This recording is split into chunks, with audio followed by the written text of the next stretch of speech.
अस्सलाम वालेकुम। Azad Jammu Kashmir textbook board की जानब से मैं मोहम्मद उस्मान जंजुआ एक मरतबा फिर एक नए मौजू के साथ आपकी खिदमत में हाज़िर हूँ। आज हम जिस मौजू पर गुफ्तगू करेंगे उसका उन्वान है पहली जंग अज़ीम की अहम वजूहात पर बात करें। अपनी प्रीवियस वीडियो के अंदर हम दो अहम वजूहात के ऊपर बात कर चुके हैं। अपनी आज की इस वीडियो के अंदर हम बाकी की जो वजूहात हैं उनके हवाले से बात करते हैं। अजीज़ तलबा तलबात, अगर हम उन वजूहात की बात करें तो जो हमें वजह सबसे अहम नज़र आती है उनमें ये है कि देरीना रकावतें, यानी कि पहली जंग अज़ीम के आगाज़ में जो सबसे अहम रोल रहा वो जिस एलिमेंट का था वो था देरीना रकावतों का, यानी यूरोपियन ताकतों के अंदर सिलसिला यानी यूरोपियन ताकतों के अंदर अरसा दराज से कुछ इख्तलाफात और तनाज़ात जो है वो चल रहे थे, जिन्होंने बिलाखिर जो है पहली जंग अज़ीम की तरफ राह हमवार की। उसके बाद हम बात करेंगे नस्ली बर्तरी का तसव्वुर, यानी जिसे रेशियल डिस्क्रिमिनेशन या रेशियल सुपीरियरिटी हम इंग्लिश में कहते हैं। तो ये जो नस्ली बर्तरी का तसव्वुर था ये तो यूरोप के अंदर बहुत पुराना था, मगर 20वीं सदी के आगाज़ के अंदर ही ये जो तसव्वुर था रेशियल सुपीरियरिटी का ये जर्मनी के अंदर शिद्दत इख्तियार कर गया। यानी जर्मनी ने खुद को ज़्यादा अफसल समझना शुरू कर दिया। जर्मनी ने यह कहना शुरू कर दिया कि जर्मन जो लोग हैं वो ज़ुबान के अतबार से, कल्चर के अतबार से, मज़हब के अतबार से, तारीख़ के अतबार से यूरोप की दूसरी अक़वाम से ज़्यादा अफजल हैं। तो लिहाजा इसलिए पूरी दुनिया पे हुक्म करना, पूरी दुनिया को लीड करने का राइट जो है वो सिर्फ़ और सिर्फ जर्मनी को है।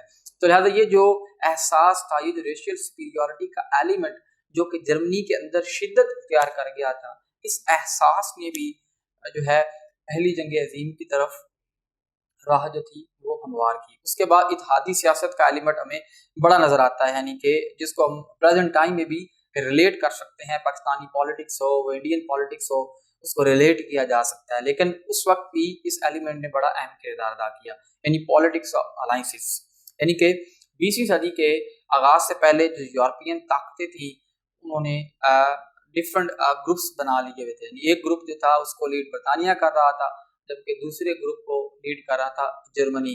तो लिहाजा इन ग्रुप्स का जो आपस में तसादुम था, जो इख्तलाफात थे, जो तनाज़ात थे और जो बर्तरी की ख्वाहिश थी, उसने फिर पहली जंग अज़ीम की तरफ राह हमवार की। उसके बाद हम अपनी आखिरी वजह की तरफ बढ़ते हैं और वो ये था कि जितने भी मरकज़ी ममालिक थे उनका गैर जिम्मेदाराना रवैया। यानी कि कुछ हमें अगर हम तारीख़ का मुतालिया करें तो हमें ये पता चलता है कि या कुछ हिस्टोरियन का मानना है अगर उस वक्त की बड़ी ताकतों के जो सरबराहान हैं अगर वो इस मामले की को संजीदगी से देखते, अगर वो गुफ्तो शनीद करते, टेबल डायलॉग करते, उन ताकतों के दरमियान जो इख्तलाफात थे उनको हल करने की कोशिश की जाती तो शायद पहली जंग अज़ीम से बचा जा सकता था। लेकिन उनके जो रवैया था वो इतना संजीदा नहीं था और उनमें से किसी ने भी रिस्पॉन्सिबिलिटी का, जिम्मेदारी का मुजाहरा नहीं किया और जिसका नतीजा बिलाखिर पहली जंग अज़ीम की सूरत में निकला।